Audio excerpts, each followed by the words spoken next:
Hello, good evening, and a very warm welcome to Rangers Radio.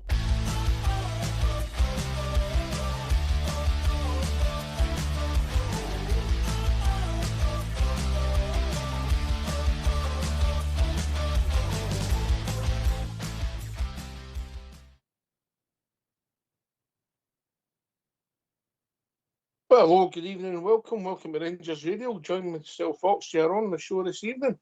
It's my mucker Jim, and we should be joined quite soon by young Robert, who's been delayed slightly. I hope he's all right. Evening, James. Evening. All right, big man. Evening, the backroom boys there as well. Look forward to a good wee show tonight. How are you, mate? How are you? No bad, mate. No bad. Good wee weekend. Things kind of went good for us. I think the next couple of games are massive for us, I think. And it could Every game, mate. Every game. But is that not what you want, mate? Is that not what you want? You want a competition? We welcome the chase, all right? We're doing the chasing at the moment. You know, I know you like a game of chases, but we just want to get our nose in front, yeah? Aye, well, we're in about it anyway. We're in a better place than we thought we were going to be maybe 8-9 weeks ago, man. Jeez, what a transformation of a group of players. But again, still room for improvement, I would say. Always, mate, always. Listen, mate, I mean, we're all a certain vintage, and I know you're a young lad, but even though you play football at an old man, well, I've seen the videos. Right, nobody expected this. And even with good sides, never played well every week. People talk as if they did, but they didn't, yeah. No, underwater and a lot of things, man. We kind of scraped by on a lot of games as well when we were on our way to glory and all that. But as I'm saying, we're seeing a wee bit better with this group of players. We're seeing there's good things and there's bad things. I mean, we slaughtered the boys at the back, man, early doors in the season, man. But what a transformation! The guy's stuck with it. He's got their heads on the game. I just hope we can. Again, I know I have one on here, man. I just hope we can still bring in a striker. I don't think you're alone in that, mate. Talking about strikers, I've been joined by young Robert. Evening, Robert. Evening, lads. How we doing? Evening, Robert. I thought you were in strike here, mate, when you didn't turn up, you know? Oh, no, mate. Busy man. Apologies. So the girls I've loved before, yeah? Right. Hey, how you doing, mate? How we doing? Aye, good, mate. Good. Looking forward to the show night with yourself and Jim. Aye. Plenty to discuss, I'm sure. Oh, Jim, we're going to have to talk refereeing decision at some point with Jim, you know what I mean? I wonder what side they'll fall on with this one. I don't know. I think you might have some splinters there. What are we talking about? Let me know what we're getting. Well, I would ask you about your game, mate. I was confused. When we got the penalty kick, right, it's a foul in the box and it doesn't matter if the ball's away, correct? A foul's a foul, yeah? Yeah, right. So the boy was that late. I think he got to Subway there, right? You agree with that? Yep. The boy's already been booked. I know the rules with double jeopardy and all that stuff. It's a certain yellow card for me. I don't understand it, mate. I'm struggling, mate. What was your take on it, mate? Actually, I never even thought about the second caution, to be honest with you. I mean, it possibly could have been. It could have been because it was a reckless tackle. It was a daft tackle for the boy. Absolute stupidity. Don't get me wrong. He probably had every entitled to go for it, but he was as late as you said there about the nigger. He probably later. And you'd already been booked, mate. Well, that's just the way kind of things are going in the Scottish football at the present. But it's other teams have been in the meltdown out of a situation, man. Unbelievable, wow, man. Listen to some of the comments. What's your professional take on that, James? You talking about the one at Tynecastle? Aye. I don't even know what they've got to agree about. I listened to a certain radio station yesterday where an ex-Celtic player, man, wow, man. He's screaming he wants McKinnon's done and all the rest of it, man. Oh, he shouldn't have said it. I even had to laugh when he came away, man, with the comment that says, oh, McKinnon should actually say what Celtic player could have been sent off this season. He must have memory loss or something for the other week having that the new signing at right back man should have been sent off the park. Yeah. By the way, I'll be honest, we had the two centre halves off, Robert. Just me. They're certainly overdue a few, that's for sure. But listen, I think it's a red card all day long. If you cast your mind back to the Dundee game at Ibrox with us, Giga gets sent off for something very similar, straight red card. Didn't even go to VAR. So you take what you get, and that's what we got on that day. And they've got it again this weekend. So just shows you the referees, they have red cards in Scottish football. See, Okay. see on the referee one again. I think the question now needs to be asked as to why the referee originally didn't send him off. And there was another couple of instances in that game, by the way, where Celtic players could have been sent off, and they're no even batted an eyelid about any of them. I didn't. I've only seen the highlights, mate. I try not to put them on my telly. But again, that's just me, you know. Right. Listen, me and Robert were on after the game on Sunday. It was a sticky first half, Jim. It wasn't great. You know, maybe after European, I know GB was looking for 4 the first 20 minutes, wasn't he, Robert? He wasn't asking for much, that's for sure. But the weather, the conditions, and they played reasonably well. They're well set up and they moved the ball all right, you know. And I would argue they done all right first half. Yeah, we huffed and puffed. The penalty was a big moment. It took the pressure off a bit, and then it was starting to get nervy, Jim. And we get the 2 late goals, which puts the icing on the cake. But it wasn't a vintage performance. But does it matter, mate? No, it doesn't matter. Even again, we're saying it wasn't a vintage, but I don't think at any point in the game that they actually looked as if they were going to score. I mean, I don't think Jack Butland made a save. Or did he make a save? A couple of catches, but you're right, they never created a chance. But they start getting nervy, yeah. Aye, but again, I agree with what you're saying yourself. I thought they were very, very well organised. He's actually got them playing well. There was a couple of boys in their team, by the way. I thought their captain and the wee boy at right wing, I thought they had excellent games. I thought their captain had actually not a bad game. The boy in the middle of the park and the wee boy who was up against wee Megoma. I thought the captain should have been after the park, but I still thought he had a decent game. Robert? Dundee played the way we expected them to, mate. We spoke about it pre-show, they would be compact and quite stubborn defensively. They didn't have any surprises in the way they shaped up and done that. It was quite hard to break them down at times. I think the first half showed it. I don't think the first half was helped with the delay, obviously, with VAR at the start, and then every decision kind of been stop, start. The game didn't flow at all, but they were still kind of sticking to their guns defensively. But as you said, they had a few tackles where questionable decisions were made by referees, which could have impacted the game earlier than it did. But Jim's right, the performance may have been sticky, but the 3 points is the most important thing which we managed to get.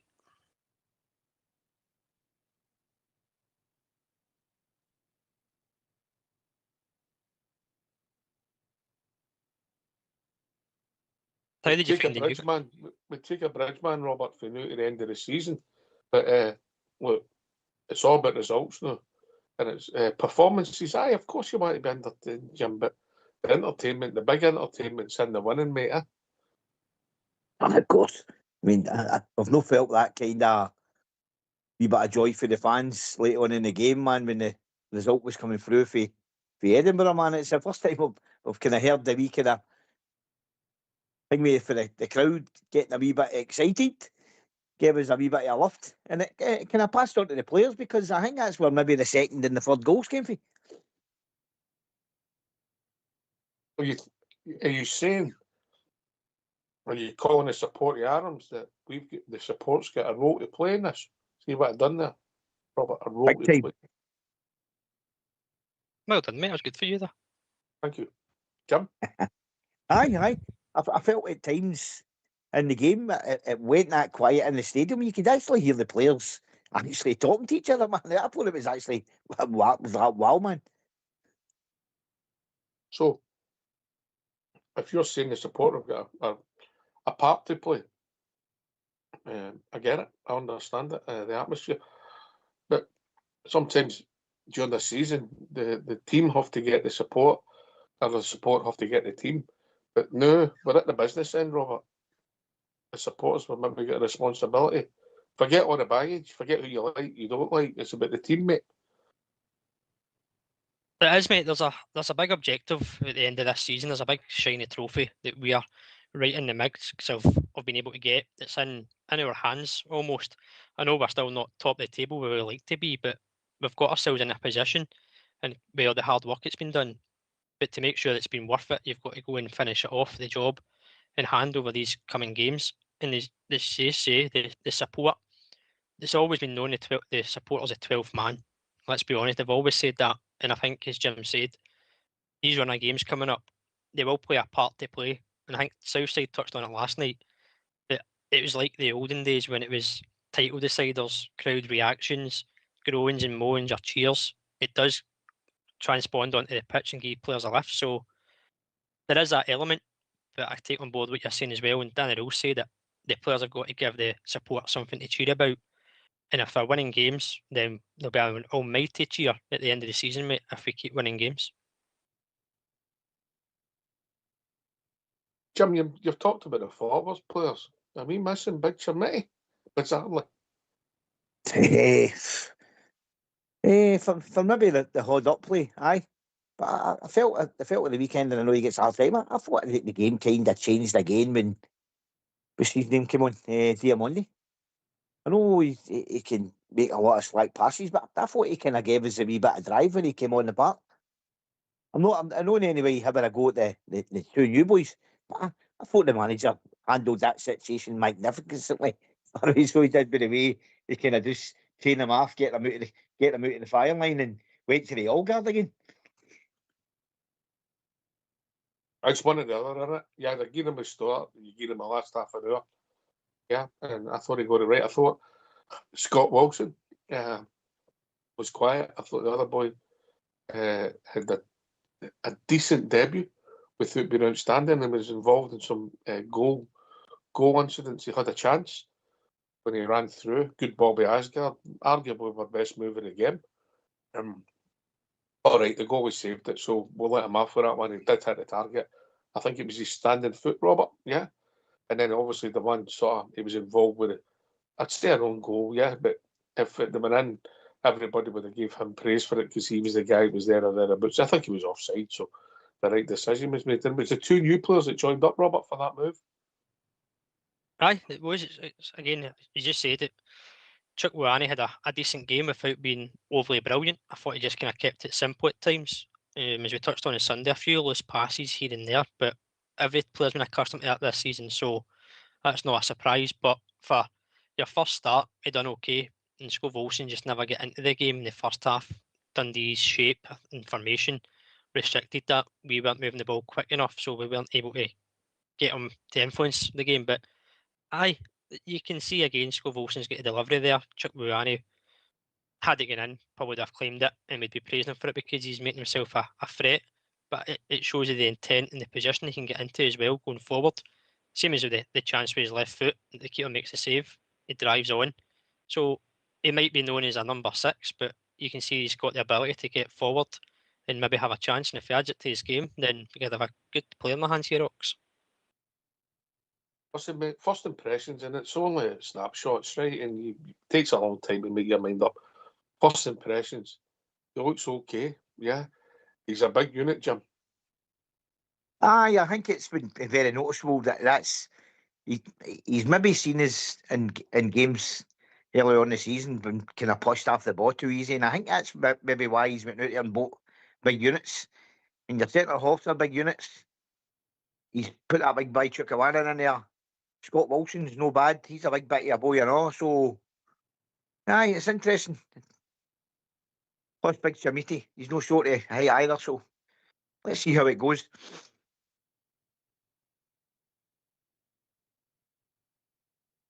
No offence to the smaller players, Barron and Lyle and Cameron being on the team, They can give you go and they've got other qualities, but when you've seen him covering the ground, I don't know if Connor can cover the ground as easy as that. That might that's the pace, your size really. but I thought he covered the ground quite well. Without being outstanding, Robert, I'm not getting carried away. I've done that before and paid the price. I think we all have, mate. Especially when it comes into centre midfielders. It's kind of a position where we all think we're onto something. Somebody puts in a good performance, and then lo and behold, a few weeks or months later, you're questioning it. But no, early impressions, looks comfortable, looks tidy, looks to get on the ball as well. He was comfortable enough to drop back, take the ball from the defence and bring it out. We'll see how he goes on in the games ahead and how partnerships are linked with those in the midfield, where it's Raskin, Diamonde, Asgard. Be interesting to see Ox how it does fit in going forward, who plays when and who plays where. It's good options to have, particularly in that middle of the park. I still think we need one more in there, just for a bit of depth and a bit of quality still. But early impressions are Chukwueze. Seems a good physical threat. Aye, wish him all the best. Wish all the players all the best, you know. Aye, so Jim, who did you by the way, I agreed with your Diamonde shout. I think he's been, since Parkhead, mate, I think his form's completely transformed. He was getting slagged every week on here because his performances weren't up to par. I think since then, whatever the catalyst has been, I think his form's been fine, mate. He's been excellent. I'll tell you about the one kind of. I'm not saying disappointed. I thought Raskin was a wee bit short again at the weekend there. I didn't have a great game, mate. He didn't have his best game, yeah. Nah, I didn't think so. You know, but he still got the big moment. He was in the box and he got his penalty Right, kick. it's his shot. Aye. Again, That was best. probably should have been Yeah. a better shot. Aye, possibly, mate. That's how it's mental defending, because at the end of the day, the ball was away when the boy came in. That's how I late think he was. the ball was sitting on beside us in the Copeland Road. I think I'm back it. Did you sign it?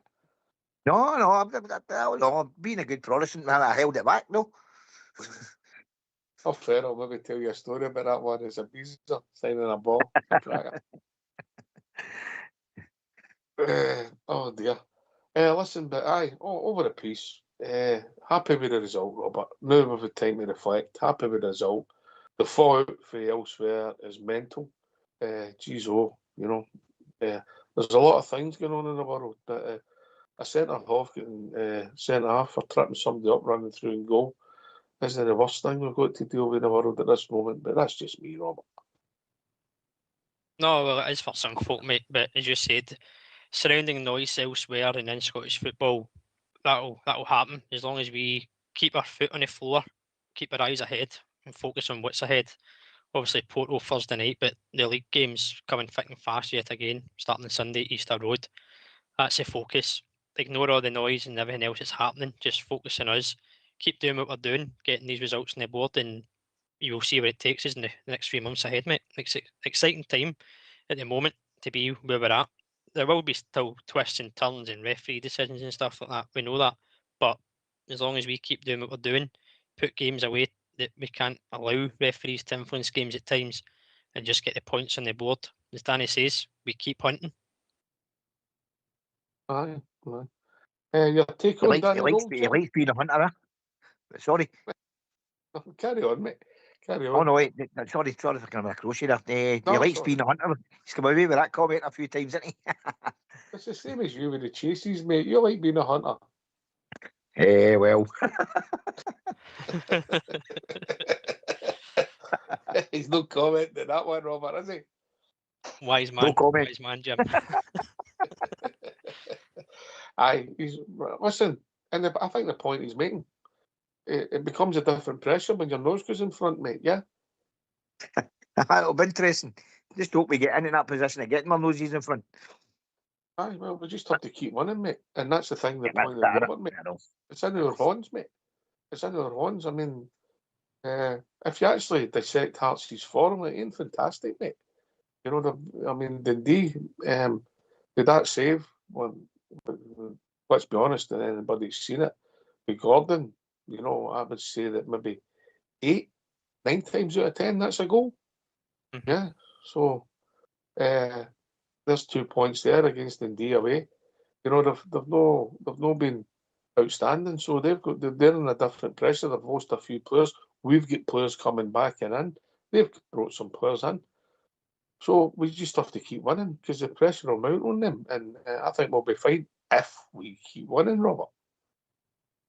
That's it. We always talk about timing in football, and right now you look at, you say, players coming back, to players coming in the door, and the timing's perfect for these guys to come in because it becomes a crucial period.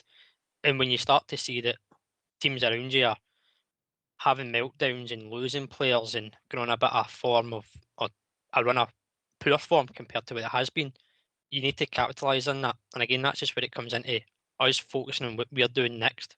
Next game, park the last 8 games. Aye, it's great we've won 8 in a row, but park them, they're over with. You just focus ahead.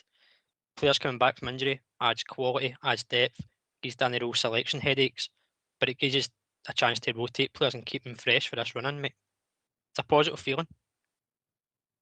Aye. I don't think you're alone, Jim, in your thoughts that we need a striker. But I mean, obviously the media had Danilo away. I think that'd actually be a good fit for him and us, mate. I think the boy deserves a break, if that makes sense, because it's no work for him with us. You know, he's no number 9 in the way we play in this league. He's a decent football player, but I think it might be time, if we can, and it's a big if we can. And if we bring some money in and get him off the wage bill, I think it's a win-win for him and us. Aye, you're right, but then he sticks that one away, which is the ones that he's been missing, and everybody's been criticising him about nobody into that position. Then talks that in. I know, it doesn't make, it doesn't make any. You know, it doesn't make a honeymoon, mate. You know what I mean? No. I mean, know that, but we're old enough and ugly enough to remember that. But Shane, he goes and sticks that in the back of the net. Aye, it was a decent finish, mate. He passed it in the goal fine. I mean, no, he's a decent football player, Robert. Yeah. Aye. He's not a bad player, Hawks, as you say. It's just the way we play. I've said it before in the show. He's not a lone striker for me. He needs a partnership. He's better than a 2, but we don't play that way. As much as maybe a runner off him and things like that, it still doesn't work effectively. You can see it in his performance. He's not a guy that can cut the lines and hold up play and bring players into play. He is somebody that needs a partnership. And as you say, just for his own career, and as well as us to have players that contribute more, then it'd be best to move him on. I think we've said it before as well, mate. He's not recovered from that injury at St Johnstone. Mentally, he's never recovered from it. No, and let's be honest, that was a liberty, wasn't it? That was a liberty. Mm-hmm. Yep. Which is unfortunate he's had these injuries, but again, when he's had moments, he's never really kicked on and capitalised. No, consistent when he's had his chance. Yeah, he's had moments. You know, and a good, he had a wee record run against them. He scored a couple of times, but show somebody that after the ball had went, when you get your jaw smashed when the guy's nowhere near the ball, and think if that's not a red card, and then show them the one for Sunday when the guy's running through, and see what they think the worst offence is. Yeah, you know. One could be red, one could be blue. Could be a couple of rainbows coming out of the pockets soon. Try to be smart coming away with the blue card and on that now. That's him just trying to play the game that everybody's against him. But they're going to use that in the coming weeks. Stuff. I watched that Michael Carrick situation at Man United at the weekend there, and they were asking the boy that scored the goal, the winner, that guy Cunha. They said, what's it actually changed in here? He said he's just instilled the mentality that nobody likes him, and I think that's what he's trying to enforce across the road now. He's trying to be triple wide. He's trying to get their backs up, trying to get the wee bit out of them. Everybody hates us. Look, there you go, blah blah blah. But you know what's coming for them. They're trying to lump pressure onto everybody and anybody now. It's good that they got a nice wee fine stuck in their back pocket today again as well. But they probably should have increased his suspension, by the way, for their cheek. Well, yeah. Am I taking it? Is that a 3-match ban or is it a 2-match ban? I don't know, mate. I don't read their pages. Robert? No, it's just in the discipline thing, a straight red card. I think it could be a minimum of a 2. I think for straight red it's a 2, but as far as I was aware, I thought if you lost an appeal, then depending on the severity, it can be increased. But I don't think that's a severe one in terms of adding an extra game on. But I think it's 2, Jim. Doesn't matter, to be fair, mate. It doesn't matter what they do. It's what we do. Yeah, I know. See on No. what we do. But if he's maybe got a wee worry about poor decision making in the final third, I think it's absolute mental. I think in the last couple of games, I don't think Mikey Moore is like the ball go at the right time. And I know we all know he's got ability, but he's inexperienced and his game will change when he learns. You know, there's times where you need to let it go early, and there's times where you hold on to it, and that comes through experience. I watched him on Saturday. I thought he had a poor game. But one of the things I will fault him at times, I thought he was trying too hard. And when I say that, Robert, I think he was trying to do too much on the ball when there was an obvious pass on. Yeah, Aye, it's just it's in his kind of game to get the ball running, just be quite creative with it rather than just playing simple passes, as we know. And we've said before, the ball moves quicker, mate. And if the teammates on, just open the feet up, play the ball, get the game moving. By the time he does it, some players are back in position. He's not the only one that does it, but I take Jim's point. The final third, it's still an area we need to improve on. I think our mate Scove Olsen will improve that as he gets more game time, and whoever else comes in, hopefully, I do it as well. I think again that when you go back to the game on Sunday, Miorski didn't get a lot of service, and I know a lot of people would say he had a poor game, but if you Timothy up there, he wouldn't have had the same amount of service as in as well. So it's hard to pinpoint exactly who had a poor game in that final third because the service isn't really there at that game. yeah. The new boy wasn't really involved, and Moore didn't contribute a lot. Asgard, a couple of nice things, but wasn't great. I thought he looked a bit jaded because I thought he did not a bad game on the Thursday night. So I'd taken that all into account. We weren't great. And Jim, your point was that Diamandi gave us a spark, yeah? Yeah, 100%. I thought he did. As I was saying, I know you kind of mentioned Hingme there for his decision making. I think quite a lot of them are guilty of it just now. And when we lose the ball, I think it's allowing teams to break on us, and that's what's kind of causing the problems for us ourselves and know what other teams are doing. Aye. Listen, I mean, Gasman's been guilty at his times, particularly when he's passing. He's definitely a guy who's a better player, Robert, running with the ball than he is a natural passer. Aye, he's a get the ball and run kind of guy, or play in behind from to chase. That's his game. I think you can see he can control the ball when he's coming inside to the pitch. Hawks. The third goal showed that at the weekend, but he is a guy that just likes to be direct. We need to see more of it, I think. See if he beats a man for pace, gets to the byline, cut it back, across it in. Sometimes he's chopping back and taking too long when the obvious ball is just putting your foot through the ball and putting it in early doors. Rumours and speculation about him today. What was your take on that, Robert? Surprised when I seen it, mate. Considering the figures that are getting flung about, an 8-figure sum, which is quite remarkable considering we seen them in the summer for, I think it was about 2.6, 2.5 million. Quite a considerable profit there, but they must have some wits about them to knock it back, and I think it shows you.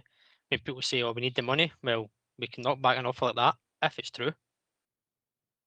If it's true, mate. If it's true, I had a slightly different take on it. Yeah.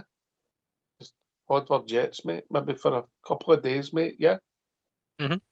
If it is true, and it's pure speculation, maybe we had pure speculation because it's not coming out of any, if you like, any good sources. It's not been mentioned yet. It's been mentioned, but in some of the media, but only as rumours. Yeah. Yep. Nothing solid. Nothing We'll see what solid. happens. Aye, watch this space, mate. Well, Jim, you've got to be sensible, ain't you? Aye. You keep a player, he doesn't want to be there, he wants to be elsewhere. He doesn't perform for you, your asset diminishes, and then either gets injured or he stays for another year, another 2 year, then you're into the spiral that we are with other players. You've got to try and cash out at the top, mate. Yep. I'll be honest with you, I've been pretty critical of the wee guy in the last few weeks. I just feel his body language and his attitude's been a bit for me. But again, he's the most natural left winger that we've actually got in the club. Again, as you say, these stories are coming from out of nowhere.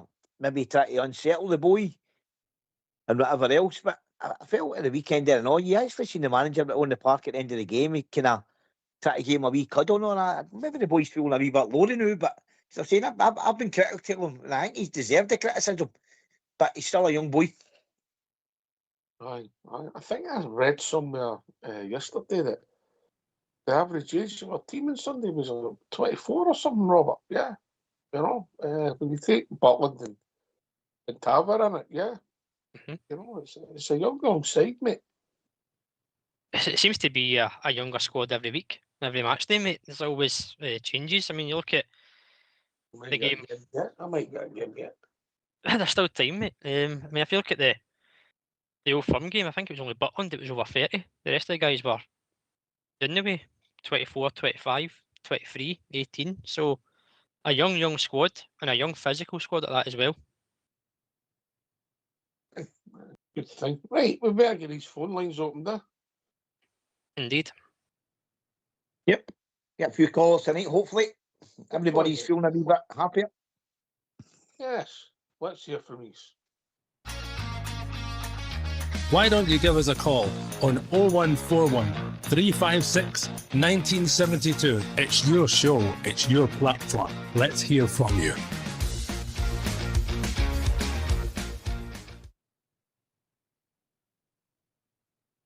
Come and join us, give your thoughts. Jim, just while you were talking about referees earlier, I just want to ask you something, in a professional capacity, of course. What was your take on the clown on Thursday night? he was, let's say, he was very inconsistent. They let a lot of things go, then started cautioning Rangers players, blah, blah, blah. But I think with the cautions in the Rangers the side, I feel as if we're starting to get the dark arts back in about our squad again. And I don't know if you've noticed it yourself. It's not, we're no kind of basing it on letting one guy play the dark tactics, but we're not having a wee batter at it when it's needing done. I.e. lean the fit in and breaking things up and all the rest of it. But I think it's been noticeable that maybe some of the managers picked up. Too nice, mate. Too nice. Aye. We've been too nice for too long. Robert? I think we need to put a wee bit of grit into the team, a bit of kind of physicality in terms of tackling. I think that's what we'll get from the guys that we're bringing in. As Jim says, sometimes been a wee bit too soft, been knowing when to hit teams, when to play the game, the dirty side of the game. I know it's not everybody wants to see it, but doing the dirty side of things. But we done this show on Thursday night, mate, and I thought we touched on the referee there. It was just card after a while, wasn't it? It was just European referees, I suppose, is a different standard. It's another show, though. Listen, some of the cares were justified, if you're honest. You know, you pull jerseys, you get booked. Well, unless it's Clancy and it's a Dundee player in the first couple of minutes. You know, everywhere else you watch, any league you watch, Europe, and most of the time in Scotland, EFL, you know, EPL, you know, there's somebody pulls somebody's jersey, it's a yellow card. But it didn't happen in the first couple of minutes on Sunday. It was bizarre, mate, bizarre. Again, that's where frustration lies, because you see multiple fouls. You cast your mind back to the Motherwell game at Ibrox as well, just after Christmas. Diamonde gets pulled back in the edge of the box, plays the advantage. It's a foul, it's a yellow card all day long. How you play the advantage, but he doesn't go back and book him.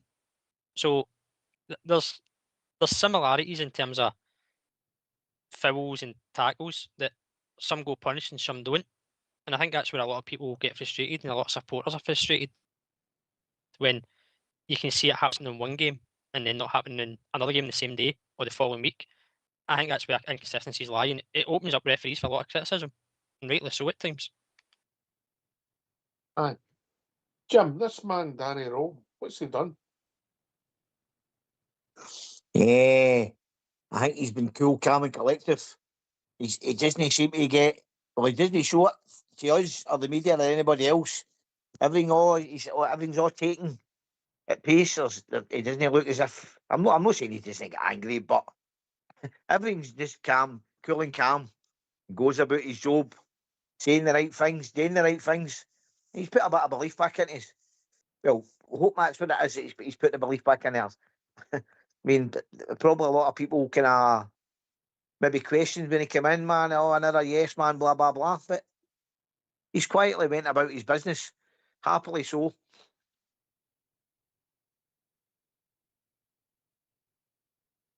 You like him? Is he growing on you? Aye. Well, he's doing all right to know anyway. Let's keep it going. As all you say is keep it going for the Rangers.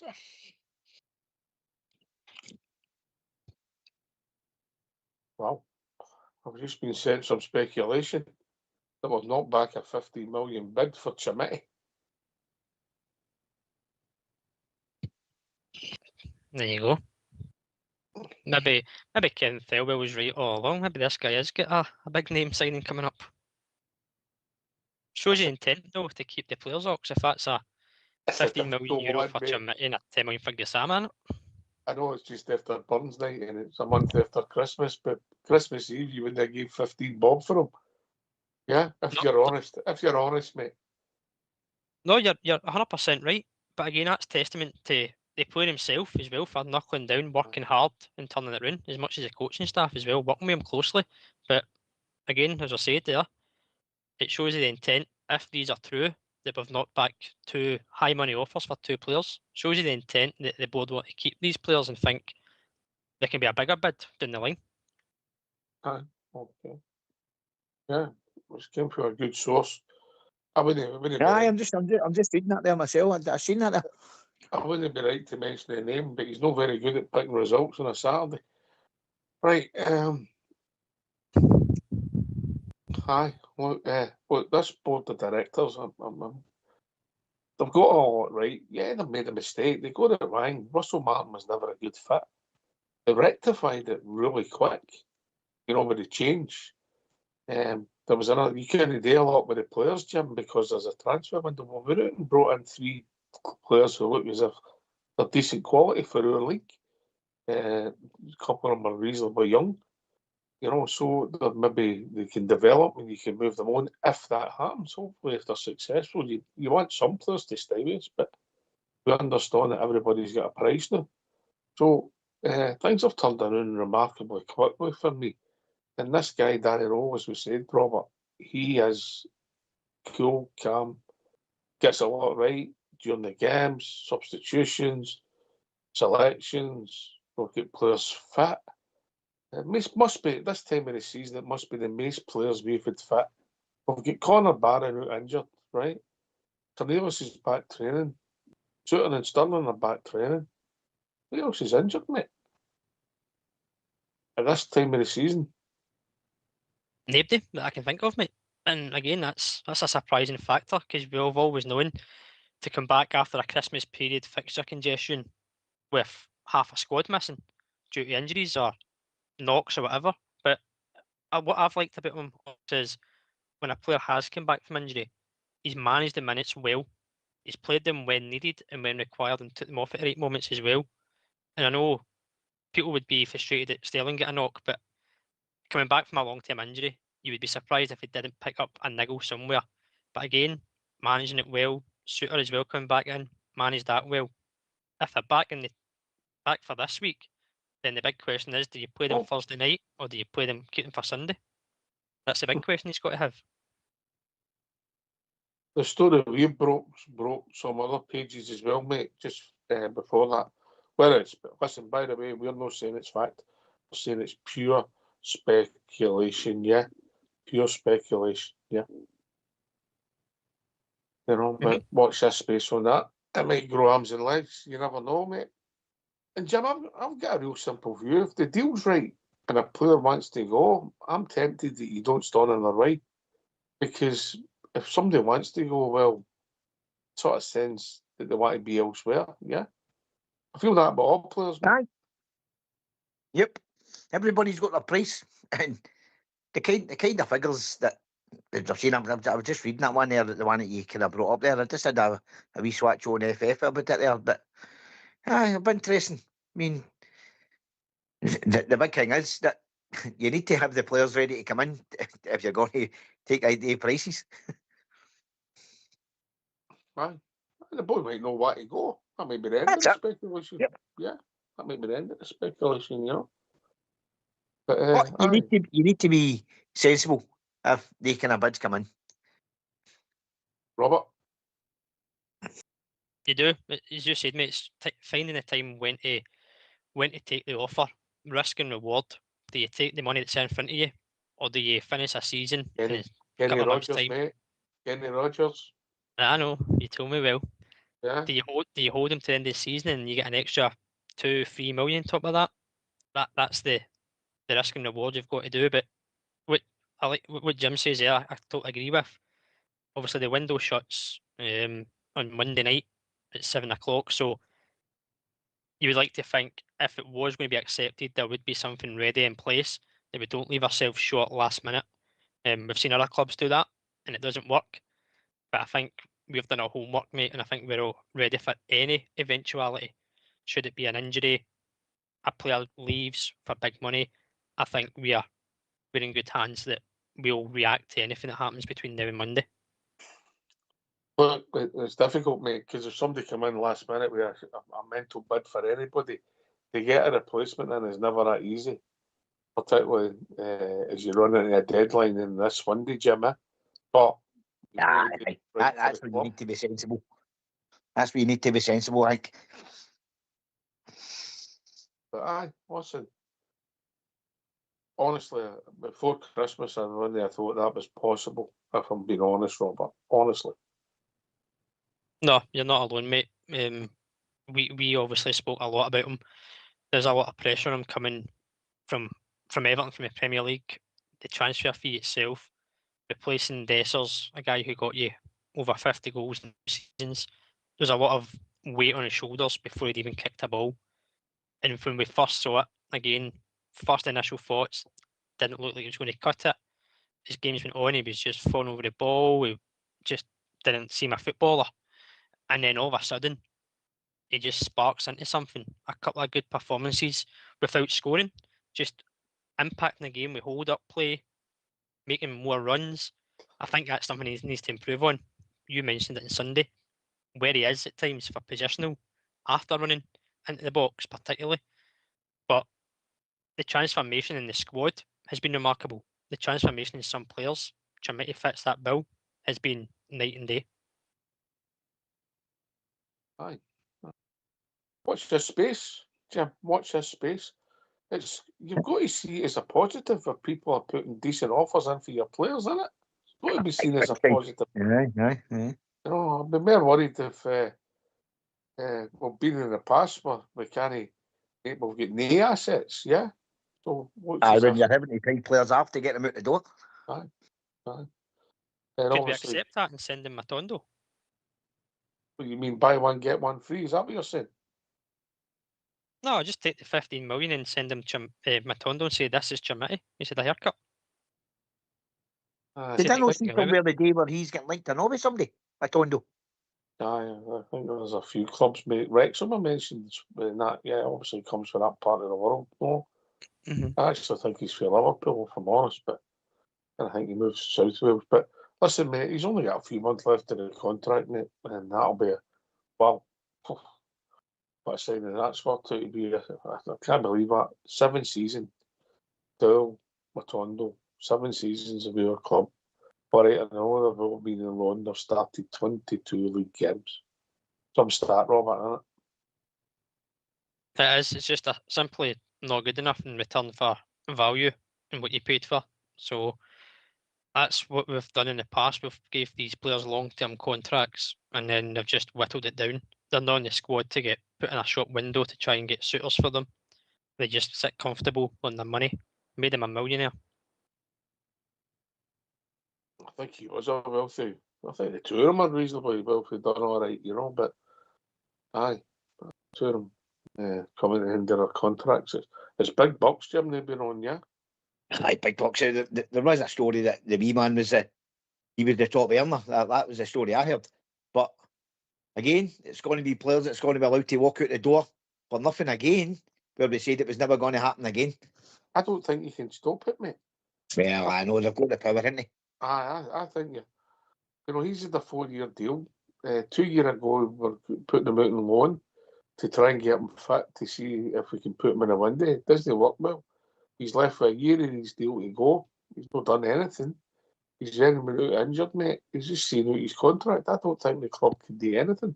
The only thing they can do is pay him off, come to a deal for him financially. Yeah, I think you're really limited in football what you can do to players in that position. Robert? As you say, mate, it's always something that's the players get the power in that sense. It's not something that's going to just keep going. There's no way to really stop it. If a bid comes in and a player says, "No, I don't want to go. I'm happy here," there's nothing the clubs can do. They'll just sit comfortable until the contract's not renewed. And as you said, we tried to get him out on loan to get him a move. He never performed well, and I think it was at Hamburg or Schalke he was on loan to. He never done well enough out there in Germany, and then he's never been in the picture with us until the last few weeks, where he's been on the bench and wee cameos here and there, but not enough in terms of what we done, mate.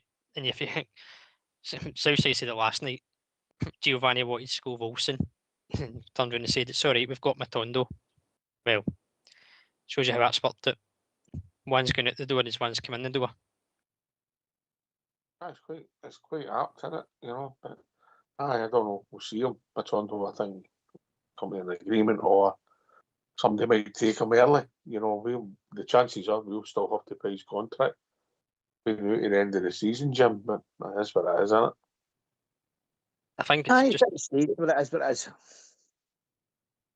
I think it's Norwich Ox that's actually looking at him, and Philip Clement as well, looking at a loan move. That's the man. I thought I'd seen it today, Robert. I thought Big Philip would make a sense, mate. I think there's a few championship teams. I did see the Wrexham link, Cardiff as well, Norwich, and a unnamed MLS side linked to him, but he'll not get paid the money he's on at the minute. That's the problem. But if he goes on loan, we'll still have to pay a part of that, I'd imagine. It depends, mate. We might just come to an agreement, let him go, and we keep paying his wages.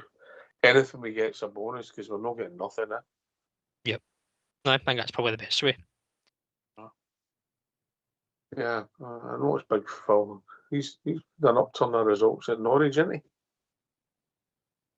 Aye, certainly. I think they were struggling big time down there, and he's been in, and I think he had a heavy defeat his first game, but he's been doing well. And I've seen he's been in the media last night with his classy touch. One of the Norwich supporters had passed, and he was putting flowers on the supporter seat. So he was always classy, Big Phil. I liked him. Wish him well down there. Aye, I think everybody. I mean, obviously, the Queen's Park was straight, and that was a straw that broke the camel's back. You know, it was the writing was on the wall. You know, he done a lot of good things for us, and Kerry does he arguably put too much pressure. And it'd been interesting to see how either go if we'd have been allowed to carry on and have the budget that we spent this summer. But it's gone now. He goes with our best wishes, but he's gone, Jim. Yeah, and we've got Danny. Aye. I mean, just a great result last night for Big Phil. He's turned that club down there and all. So he's put off some really good results. He beating the league leaders last night. Fantastic result. I watched a wee bit of it. Good luck to the big man. I felt like he got a wee bit of a raw deal at Rangers. He was asked to do too much, the big boy. Aye, there was a time 2 summers ago, mate. Yeah, where he was. But I think the only job he was doing was marking the pitch, wasn't it? Aye. It sounded like it. But aye. But that period's gone now. We're moving on, and the feel good factor's back, Robert. It certainly is, mate. And I know we don't want to get too high and kind of get too far ahead of ourselves, but you've kind of got in a way because of where we were only a few months ago, that we're back in this position. And listen, we know what can happen. Football can change in an instant, but at the moment in time, with the informed team, momentum's with us. As you said earlier, players are coming back from injury. We're doing some good transfer business. Hopefully, the players come out and show that they can cut it, improve the squad, and we'll see where it takes us. But again, it's just simple things. you asked Jim earlier on, what's Danny Rule done? He just looked like he's just stripped it all back, went back to basics, defence is tightened up, and we're just grinding results out. I don't think there's been a massive overhaul because he never really had the chance at the time, because he came into the team and it was game after game after game after game. There's very little time on the training park to do any rational changes, but he's just done things simply different. You don't see Tav bombing up and down as much anymore. You get it from a Goma at the other side. The midfield look they can chop and change, interact, who sits, who goes. And the forward line at times can show their creativity and cause danger problems. So he's done remarkably well, mate. And I tell you something, if he wins a league title, then there'll be a lot of people looking at him to think what a job he's done there. Oh, you seen my comments today, didn't you? I sure did, mate. Sure did. Keep that for off air. Albert didn't have a problem, mate. Didn't have a problem. He likes to share. You know. Aye. Listen, it's interesting where we're going. It's exciting. People are looking forward to the games. Jim, Ibrox is sold out. They're looking about people using their seats. Yeah, you wouldn't have thought that back in October, wouldn't you? No, but see that I think that's pretty alarming. That figure that came out today saying that 1,000 people haven't been using their books. Tell you something, that's going to get interesting because it's obviously they're looking at a way maybe round about maybe. I'm not saying taking their books off them, but They did. I think they did. I can't remember who it was. Was it Dortmund that done it? Was it Dortmund that done it? I can't remember. Somebody done it. Yeah. aye. I think it was Dortmund. I think so. I need to try and check that out, mate. Yeah. Man United have had their discussions as well, Robert. I think some clubs have got a criteria where you need to attend so many games per season in order to be applicable for renewal for the following season. Whether that's something their club's looking to go down or not, understandably though, a lot of people waste season tickets. I've got a lot of outside factors that play into it, whether it's work, family, travel commitments. So there's a lot of people who maybe don't get to these games as much as they like, but I think the one was it one game or something they've said they've been to this season, 1,000 season ticket holders. But again, there was a period of time walks where nobody wanted to go to Ibrox because it was poor, it was depressing, a lot of folks. So maybe the upturn will start to see the numbers start to build up again. See, sorry. Sorry, Big man. Might be there for every year. Sorry, carry on, Jim. No, see, just on that, what we're talking about on that situation. There was a time, remember, when they were talking about moving the Union Bells and all that, and people were getting a bit uptight when it was actually highlighted. These seats don't belong to us; they belong to the club. So there could be some sort of right. You're only renting it, so if you're not using it, and there's a chance that they'll get to somebody who's going to be there. Aye, I mean, listen, there could be stories that people who have been season tickets for a long time might have just have health issues, and they might be a vintage that they're not going to keep sub their ticket every week. And they want to keep supporting the club by buying it and get when they go. Imagine the game that they've picked might be a certain team. That would be my guess on it. If it's not that certain team, they've only used it once because of circumstances. They might find they're trying to do their best to support the club. You know, there's arguably two sides to every story, Robert. Aye, there is. That's what I'm saying. There's a lot of factors that might be out with people's controls to get to games, which I'm sure will frustrate them at times because I'm sure they'd love to go as much as they could and support the team, especially at the moment. Aye, you can make that mean anything, Jim. Aye, maybe it's something that they're having a look at. It could be again revenue streams again. So that's probably what they're looking at. I mean, I don't think they would come away with saying what they're saying. We not having any legality behind it. They would need to look at that, as you say. Somebody might not be able to go, but they feel as if that's the way to put the money in. Then they'll just need to be accommodating to that person. Aye. You know, but everybody, when you read it, your initial thoughts are that's 1,000 punters that bought the season ticket and just turned up for the Celtic game. That's your thoughts, isn't it? Aye. That's a dear ticket, isn't it? Aye. The dear one if you're not winning. You may as well go to hospitality, yeah? Aye. Like a certain Mr. Game Picker. Yeah, listen, I'm no one for spreading rumours, as you well know, right? I don't know if you picked it, just about 20 minutes gone. There was somebody crowd surfing in with the Union Bears. Did you notice it? Yes. Reports are that he dropped his pie, but managed not to spill his bovril. Good effort. Aye. Where my jail's points. There's 4 Union Bears in hospital. 3 of them are on the sick. And one of their boys are looking for a certain Big Stevie. Yeah. Sure, the big man had a great time. Oh, sure it did, mate. Would like to see them after the game. If he's Tell you listening, he what, can phone in and give us an update. I can't remember the weekend there. I was wondering what the noise increase was.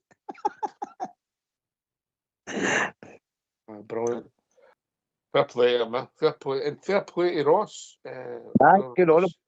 Great gesture. Aaron Holland, mate. Aaron Holland gets tickets and thinks, I can gear that to somebody, yeah. And obviously put it out there, but didn't get any takers. Stevie had somebody. And the person went with Stevie's ticket. Stevie took the ticket and it was there, yeah. So, aye, fair play to Ross. Aaron Holland, the son of our Dutchie. He's been on the show many times back, a few years back, mate. Good stock, good people. Yeah. Good stock, good people. Oh, aye. And I had a laugh to see the big man in with him, no. But aye, Jim, man of the match on Sunday. Me and Robert, I think we gave us out at the weekend. Yeah, I thought the wee guy Mega Home. I thought he had a great game, me boy. I thought he done well against that. As I'm saying, against that winger. I thought he handled him well. Second half, I thought it was a good game. I gave it to Fernandes for memory, Robert. I can't remember who you picked. I think I gave it to Tavernier, mate, if I remember right. Again, not a sentiment vote, but in the first half, he seemed to be the guy that was trying to do something with the ball, get forward a wee bit, and then obviously getting his 100th league goal just kind of capped it off. So I think I gave it to Tavernier, I think. There wasn't a standout, Ox, that was it. No. I think it wasn't a clear standout.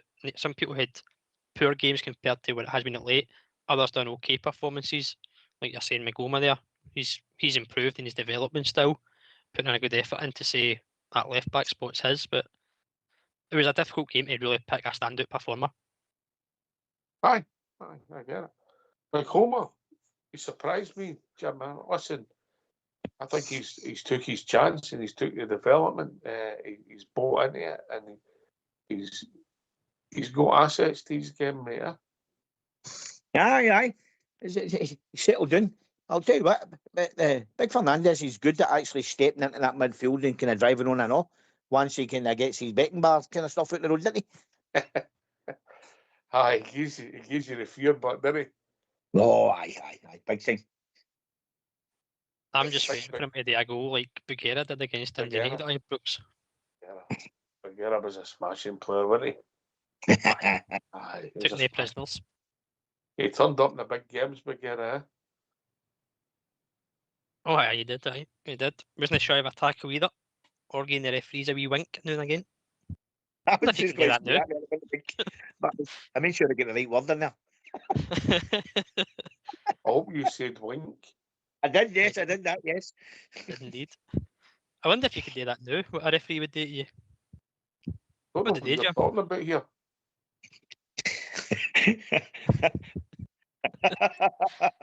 Go to the tune. I think we should, mate. Yeah, you're Let's have a discussion affair. load the tone, young Robert. Load the tone. Listen, get yourself a mute. We're going to have a tune.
sitting listening on your own, why not take part and give us a phone?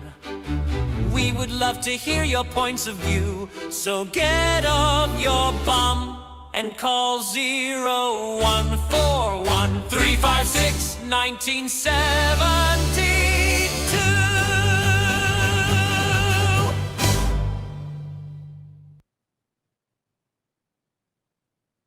Yes, thanks for that, Fox. Nice wee ditty. And talking about nice ditties, we've been joined by Billy. Evening, Billy. I hope it's a double deox. I think you misheard me, mate. Aye, good evening, troops. He's all right? Evening, Billy. Doing good, mate. Aye, good. I was just listening there, Ox, to you said a wee blur about Gassama there earlier on. You know, people have got their own thoughts on it, but I just want to give you my wee take on it. Aye. I think, firstly, I think he's just the typical winger that's in and out of form. That's what wingers do. You've touched on it yourself. I've had a wee say on him and that as well. But you know, I think this is just the impression I'm getting. I don't know what you think of it, right? I think you need to give him that ball, get him on the ball, and see that wee pocket, final third up the park, just in and around the penalty area on the left hand side. And when you get him in there, he seems to drag players out of position, you know, and he's not afraid to get to the byline and take players on. And when he gets in that position, he starts to pull fouls and penalty kicks and free kicks and all that in and around the box. I don't think the laddie's game is 30 yards back the way, if that makes sense. You know, obviously, he's got a lot to learn to try and bring that to his game as well. But I think that's where we should be trying to pick that laddie out. When we're pushing in games, and we're not going to get him on the ball in dangerous areas, no on the halfway line, unless obviously you're hitting teams on the counter attack, and then you could use his pace to get in and 1v1 type things as well. But I think that's where where his strengths are, and I think that's where we should be trying to utilise that strength. And we've just got to remember as well, what age is he? 22-year-old, you know, so he's got that in his shoulders as well. He's came to Glasgow Rangers and all, and he's got to learn the expectations of playing for Glasgow Rangers as well, and what we as a club demand as a support, you know. So I think that's where the boy is. I don't know what your thoughts are on that one. Listen, I'm quite simple. I do agree with you. He looks happier on the left, yeah. I think he struggles on the right because he's nearly tripping over his petty lip, Jim. Aye, that's true. Billy, you're 100% right. I think the boy needs to be played on the left. But the problem being in the modern game, mate, he needs to be tracking back there and covering your fullbacks as well. Mate. It's not you don't just play a 4-3-3 and you just stay up that park. I think it needs to be working, mate. And that's the issue I've actually got with the boy. Jim, listen, I couldn't agree with you more there or no, mate. Regarding working, you've got to work. It doesn't, listen, my opinion as a football player, it doesn't matter if you're a centre forward, left winger, playing right midfield or centre half or right back. You've got to work. It doesn't matter what position it is. You're bang on there regarding his work rate, because it could be a lot better.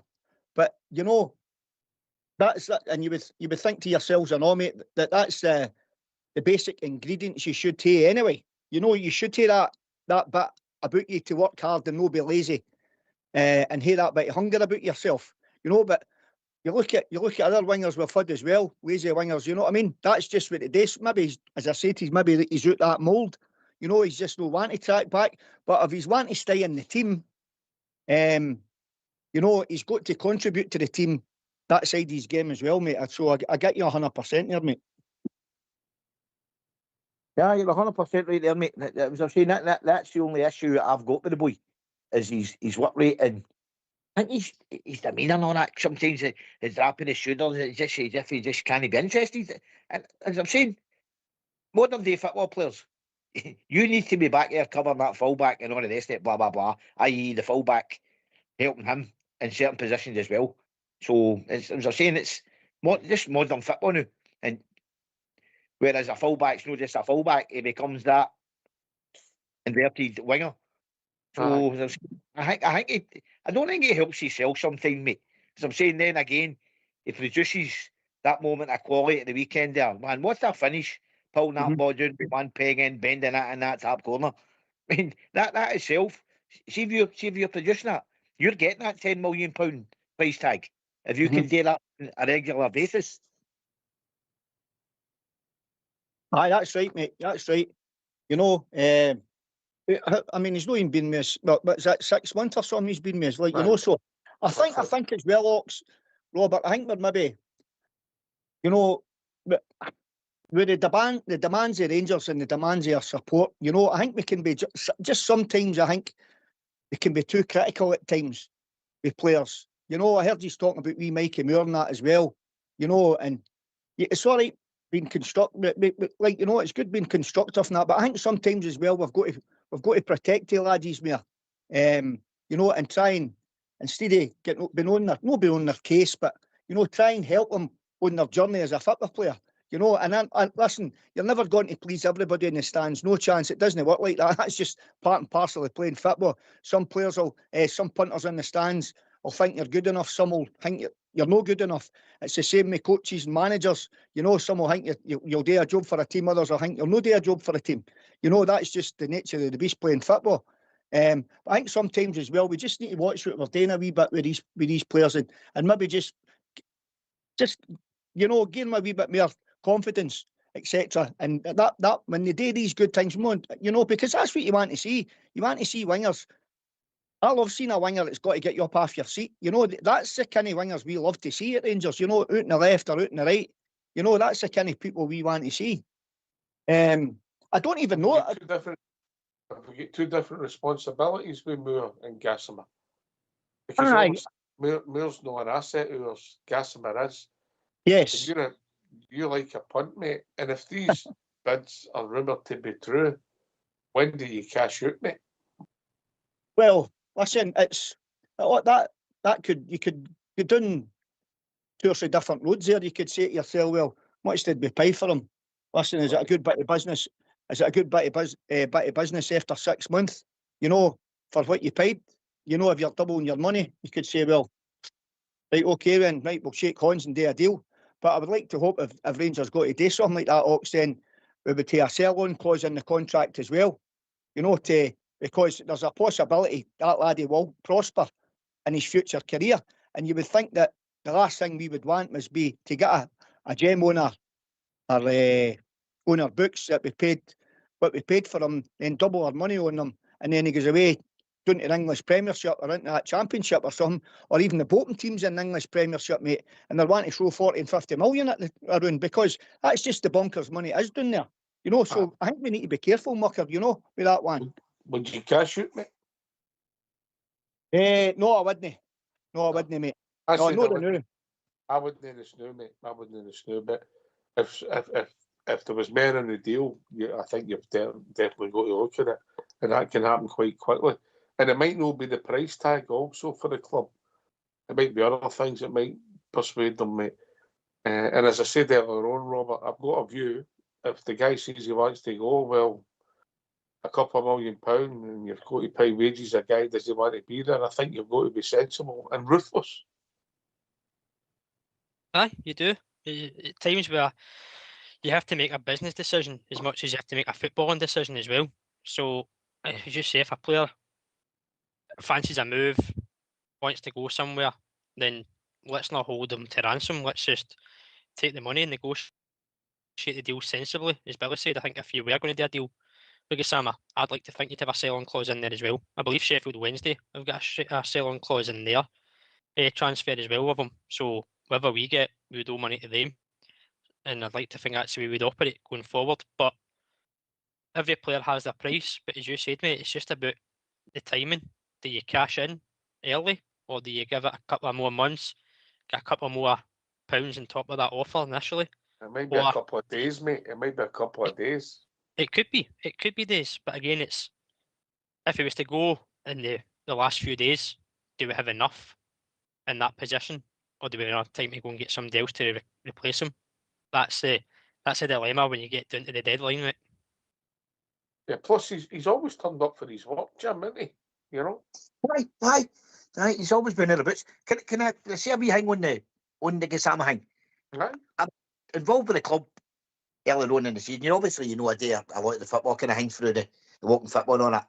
But we were doing a tournament in Liverpool for the hate chanting and all that, and Sheffield Wednesday were actually involved in the tournament. And we got kind of talking to kind of older guys, and we were asking about the wee man, and the thing that came back for him was saying he had a lot to learn and a wee bit of an attitude kind of issue as well. So he did. So I'm not saying he's got an attitude issue, i.e.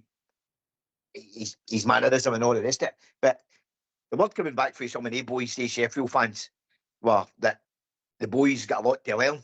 So maybe if he hangs about for another 6 months, then that price could go up. But as you say, it's all about the timing. I don't think unless we've got somebody coming in here to replace him. I mean, he's our only genuine left winger, and I think to sell him now, I think it would be crazy without having a replacement. So when do you sell him, mate? Let's say that price, that speculation, the 8 or 10 that's mentioned in the media, let's say it goes to 11, 12, 13. When does it become that you've got to say yes? You need to then the business head needs to come on for the club end, isn't it? So what's the tipping point for Jim? I don't know. I'd be telling a lie. I've been wanting as much as I can possibly get. Of course we do, of course. But you've got to make a decision, and then you can walk away in 2 weeks' time. The guy anything can happen to him, you know. Happen again, right? Yep. Aye, and it's easy enough done playing in the kind of position he plays in the cloggers in this country. But as I'm saying that.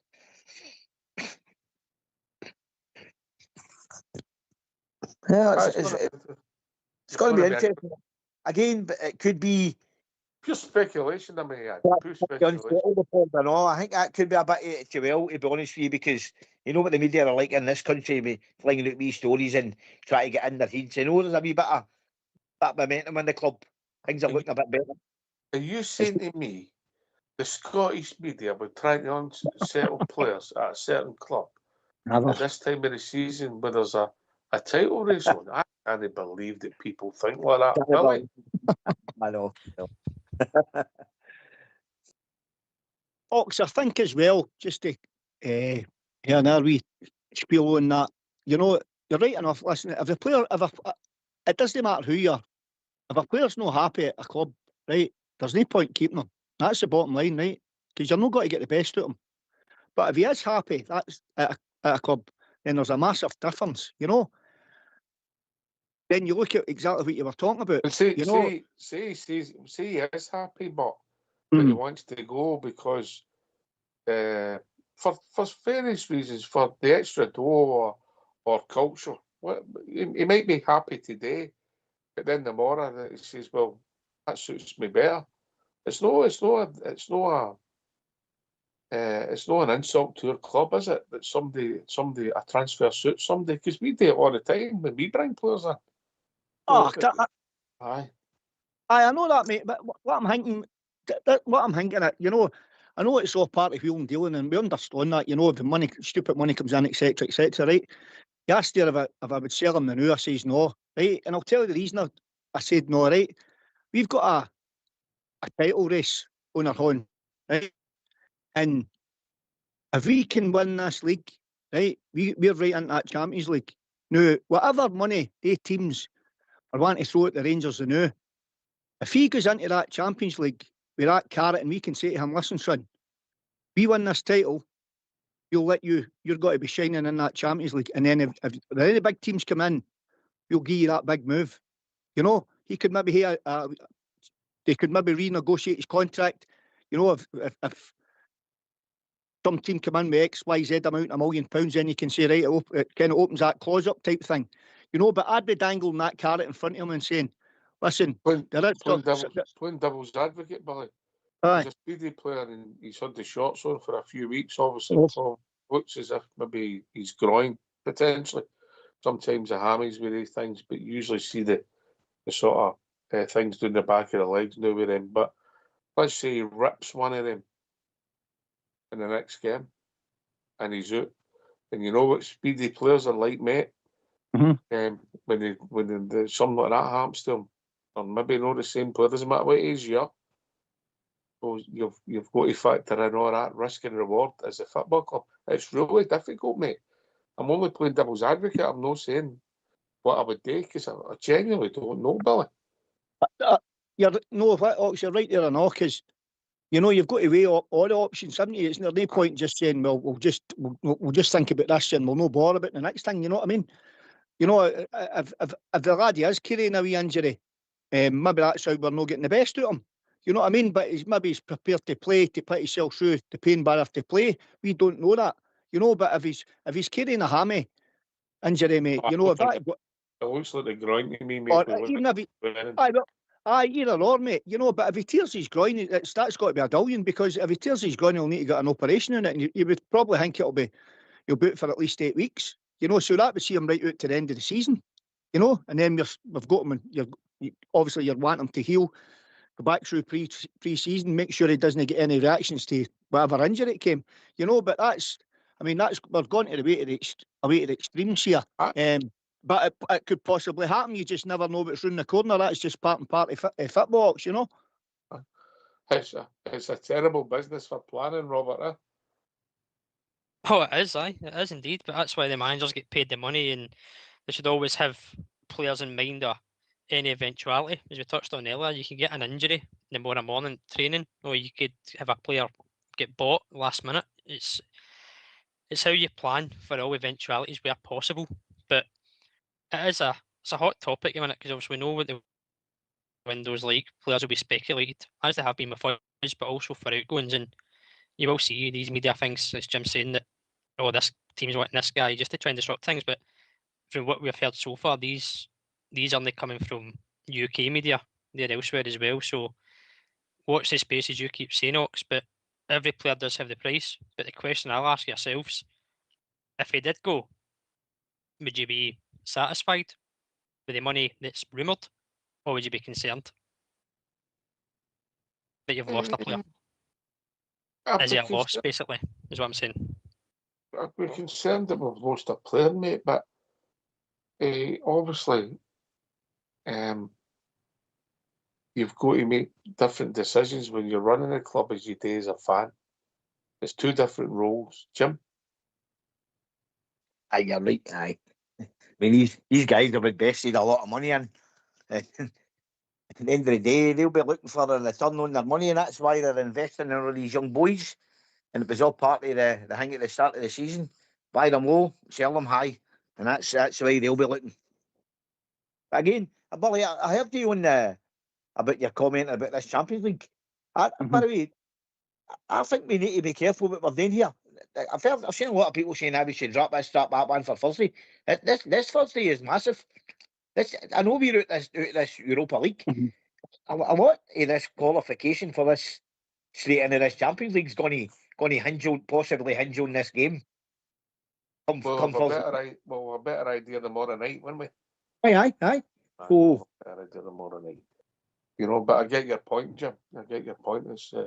It's no trivial because of the repercussions that can happen if we could go straight in. And by the way, one of the most frustrating things is that with it being ridiculous, we could have at least another 4 points. And that, maybe even 6 if we're honest. And some people might even think even more. And we'd be sitting in a position where we're trying again further up this league table and try and progress in the competition, Robert. By the way, one more win and we could have probably qualified out of that group. I'm going to point the finger at Stuart Gratz. You're a big guy that we're talking about, 15 million there, big Chimiti. 3 heater, 3 years out, hits the crossbar. But there was other chances that night as well. The keeper pulled off a few good saves. Again, the goals that we lost that night were criminal. Aye. But that's a way back to those in the past, isn't it? Aye, we could have picked up more points, let's be honest. The qualities, the team, the draw was kind to us, Robert. It was, mate. It was very kind. And I know when you look at it, you'd have probably just said Porto and Roma, arguably your hardest two. The rest, are beatable on paper, and we know for a fact that previous seasons and better teams that we've had and squads we've had would have liked to flow with a lot of the teams we faced, and that again lies in the frustration. But hindsight's a great thing, mate. I think after Thursday night, obviously there's no European football for us. I think that is a bit of a boost, simply because there's no travelling midweek, and it's just game domestically, full focus. The players' time to recover as well. I get there's midweek fixtures, but most times now it's going to be weekend to weekend. That recovery time could be proved vital in this running.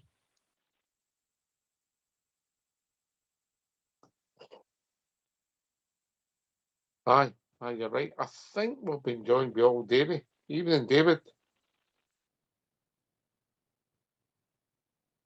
David, I just came on to give you a lot of support.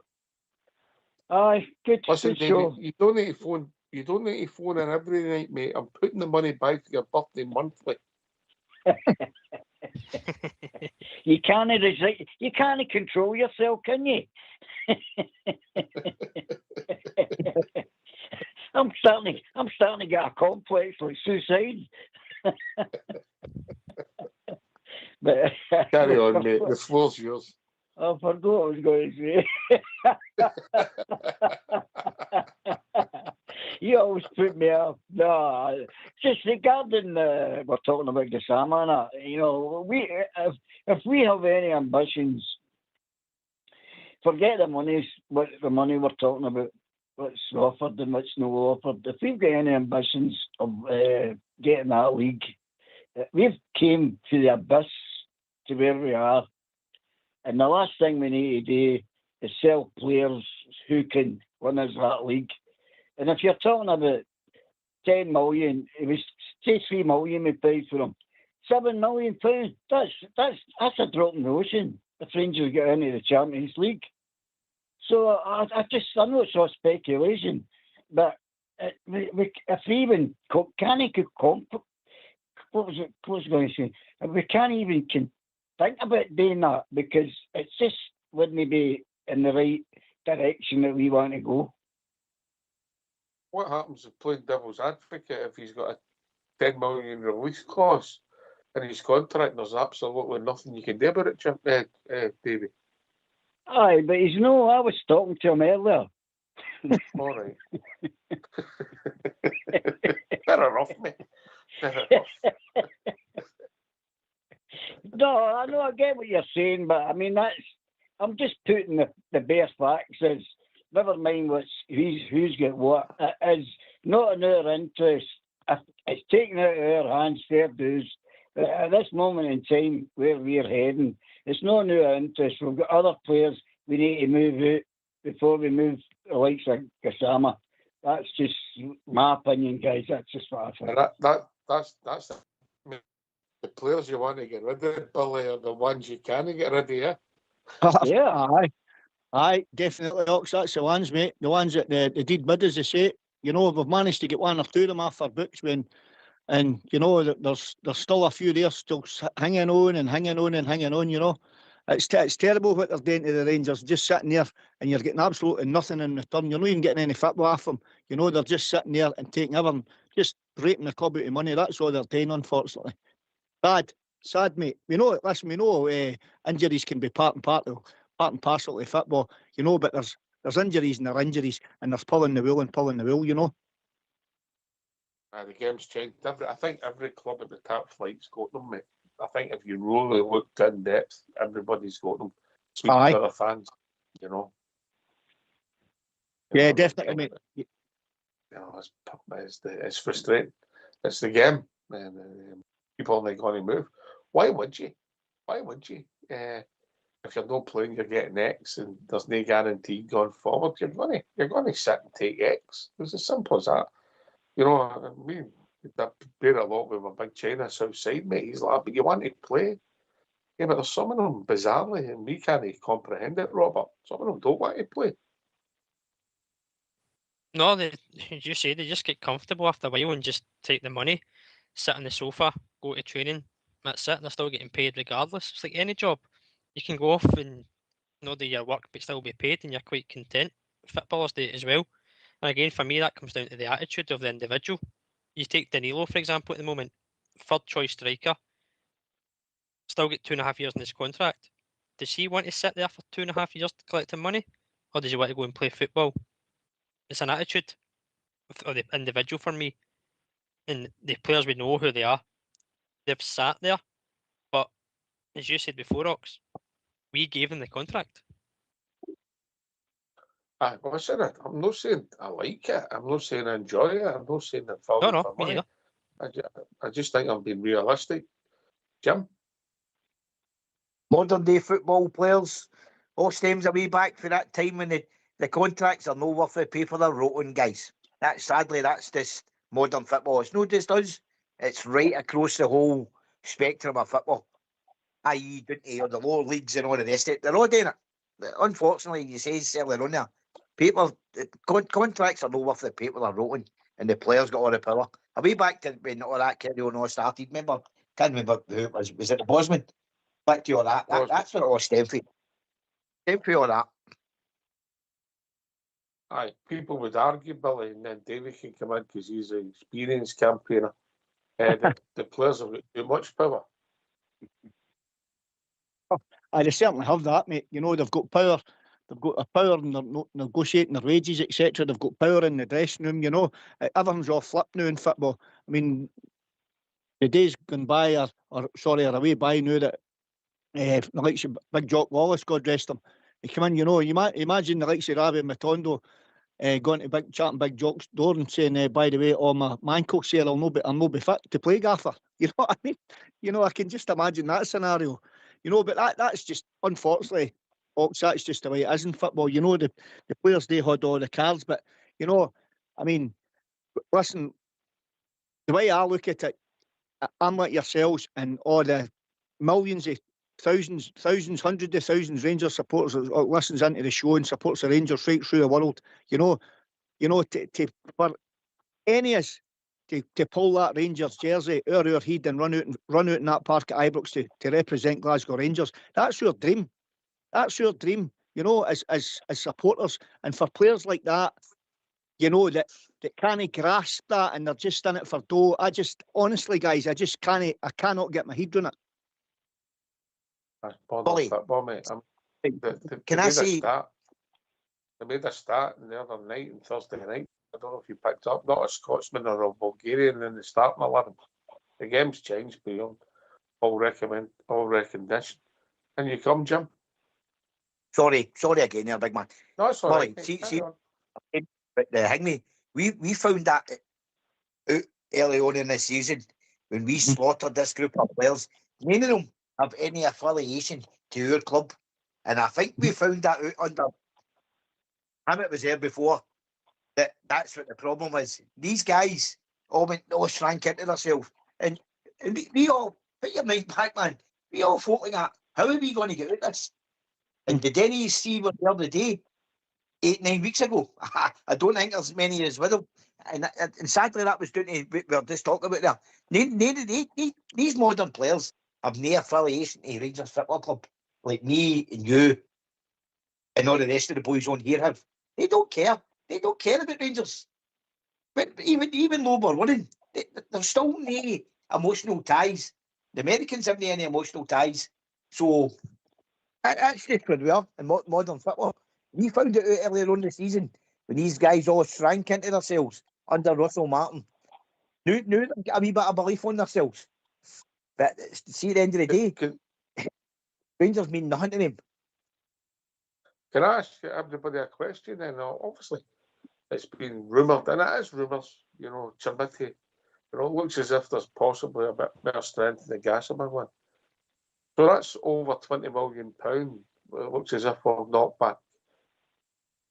If I were to say to you that the transfer window was the last 2 weeks in October and the first 2 weeks in November, would you not back 20 million for two players in this squad? Yes or no answers. I know you don't like that, Billy, but yes or no answer. Billy? That's on the fence. Yes or no? No. Davey? You're good at these conundrums, aren't you? I'll go with Billy. Robert? No. Jim? Nope. Yeah, I mean, Jim, I'm saying Billy. Where did Billy come from?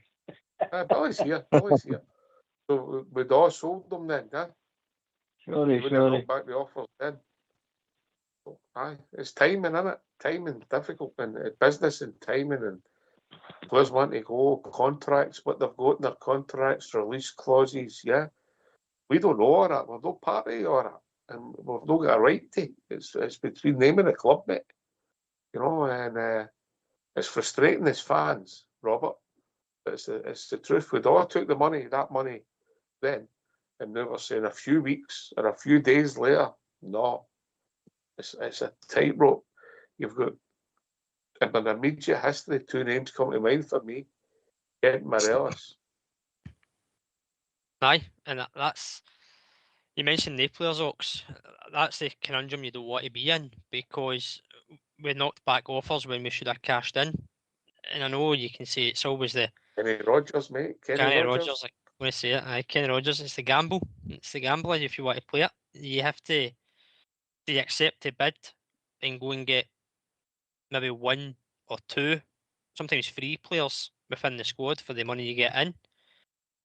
Do you see the potential and think you can get another 6 months at a player to boost that transfer fee up, be in a better position to negotiate, to say, well, he's got 3 years in his contract still, he's a Champions League player next season, and he's got a league title to his name. So when you add things like that to certain players, it just shows you how quickly it can change. And it is that risk and reward.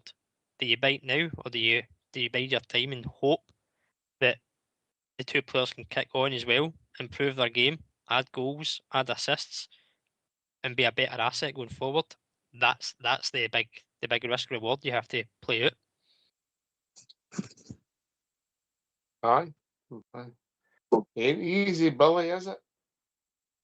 It certainly isn't, mate. It certainly isn't. That's how we're just punters on the stones, mate, and we're no the guys that's calling the big decisions, or making the big decisions, should I say. Aye. Aye. What's your take on it, Davey? It's so money, isn't it? So money. I mean, when you're talking about old, my era, 60s and all that and stuff like that, they never had these kind of things, and it's out of control, because they shouldn't. But it's down to who's doing the business, who's agreeing to these. We've been guilty of giving out contracts and this and that, and there's far too many years added to it that they shouldn't have been getting, and this is how we've got ourselves in this mess. So I think they've got to look at ourselves and say, look, we need to cut that back. Say, this is what you're getting. You're going to see whether they want it or they know. They take it, like it or lump it. That's my attitude. But we've got agents now, so it's all out the window. So it's gone. It's any of these discussions, just it's all politics now. Aye. Listen, mate. Players come and go, you know, and I would say that the thing is, if it's in the summer, you maybe get a lot of players to look at. The market slightly is diluted in this transfer window, Robert, so you maybe don't get what you want, but you've also got to, I think your job when you're football board at recruitment and senior management in the club, they've always got to be looking at players and replacements and who's available, who's in your budget. If X left, Y left, that's part of their job, mate. Yeah, they must know who the assets are. They know who's out of contract, who's not worth nothing, who's going to disappear, Matondo, Dowell, etc. So you plan accordingly. Is it a lot to ask? Yeah, dead right. No, it's not. It's doing your due diligence in your role. You plan ahead. I know you at times you focus on the now and the present, but you have to look ahead of. I mean, look at the defence, for example. We're sitting here saying about money's offers for Gassama, offers for Jamiti, but we know the situation with defence. Come the start of next season, the only registered player we'll have on our books defensively at this moment in time is Fernandes and Enciala, 2 young guys. So they must be looking ahead of transfers for there, but also other areas of the park. Right, if he goes, who's in, who's available for this amount? If we're in the Champions League, does that mean we can go for these market of players? This is a group of players.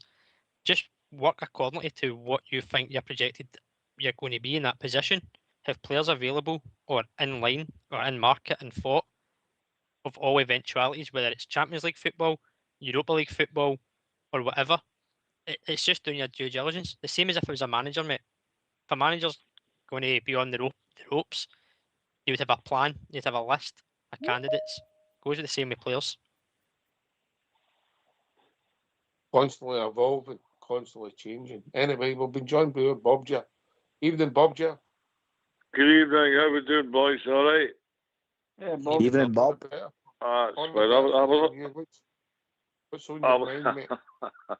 I was listening to a discussion about Gassama earlier on there, what the boys were saying, what Billy was saying about him.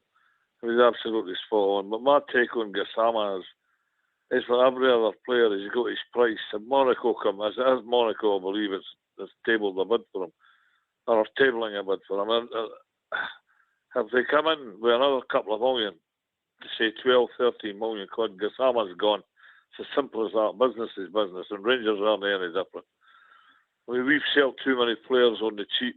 You know, I don't need to name them all you can. Well, we've sold players on the cheap, and then they've moved on to me, you know, for the far higher prices.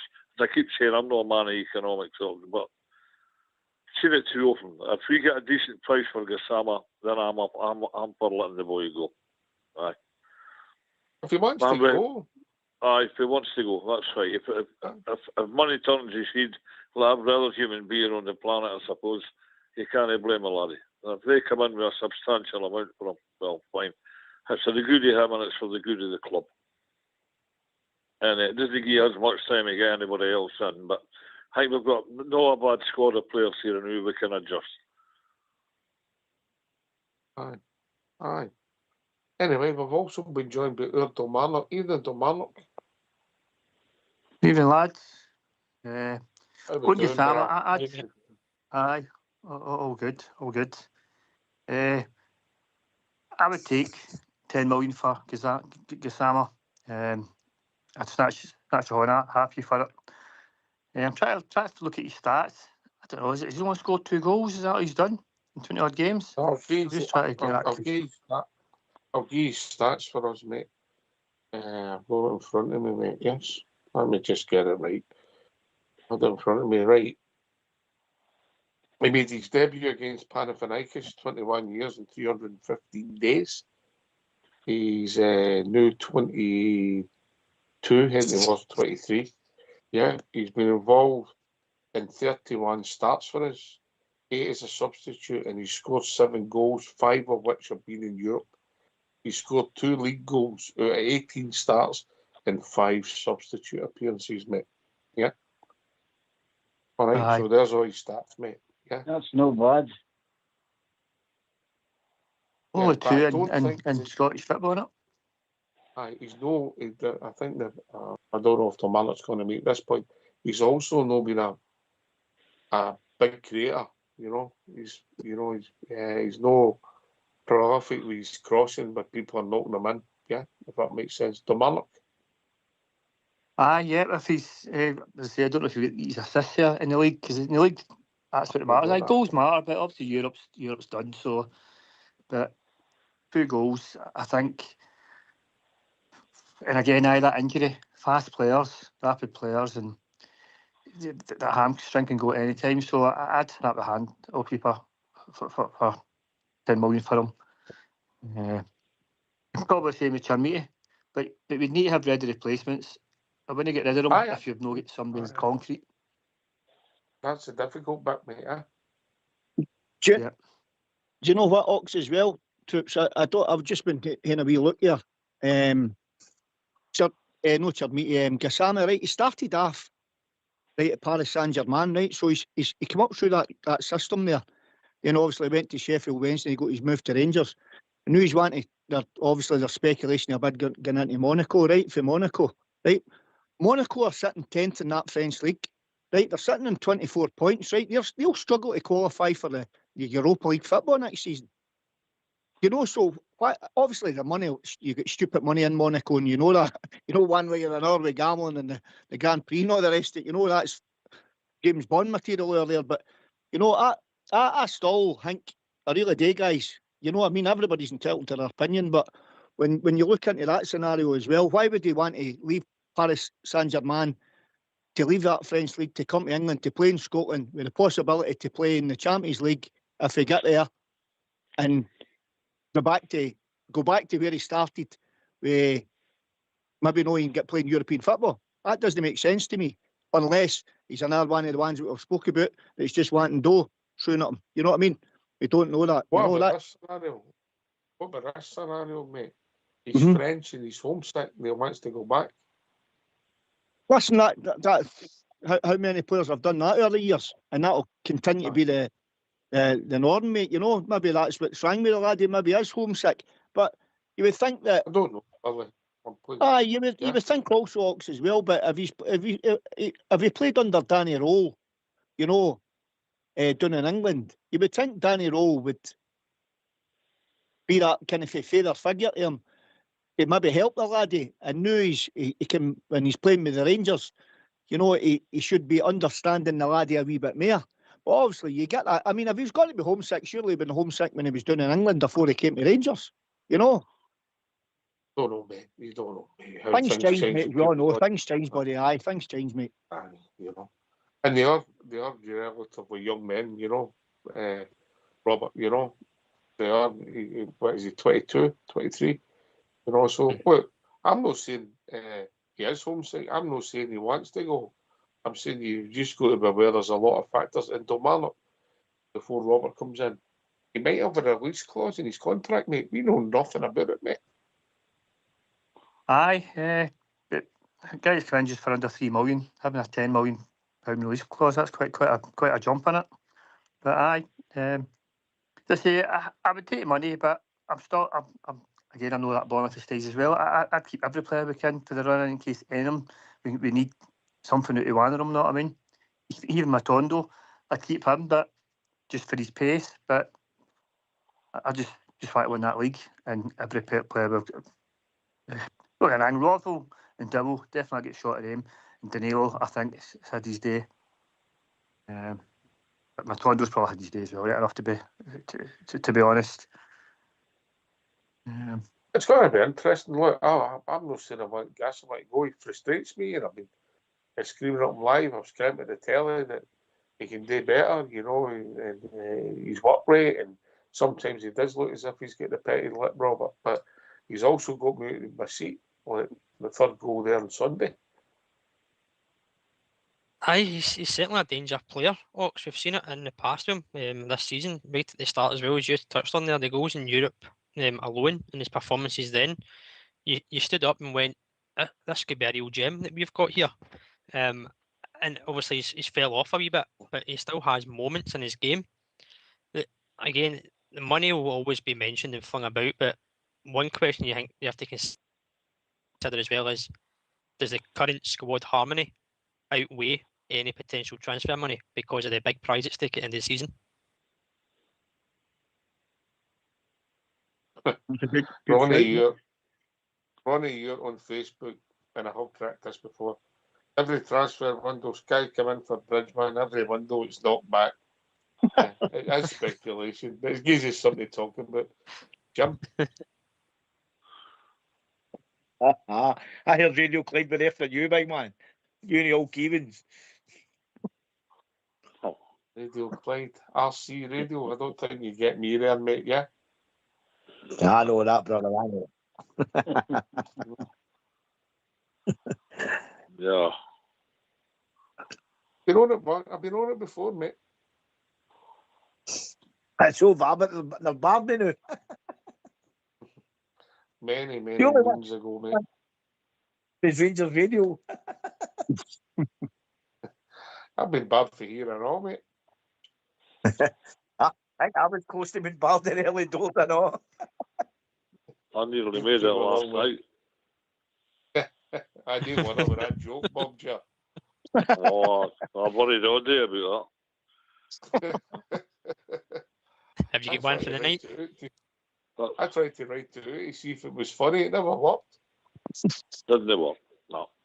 No, Was no it more big man anyway? jokes. Oh, I'm not telling again. No. I want to keep my place on my beloved Rangers radio. I've never been on Radio Clyde, and I'll never will. But Right. on it. Oh, I'm serious.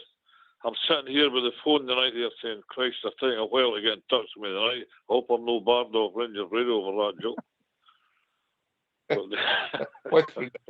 Wish I we'd don't have know. known, Bob Jar. I wish we'd have known. The man, what do you stand in the Chalmette one then? I'd have probably took the money as well, but as long as there was somebody there to come in.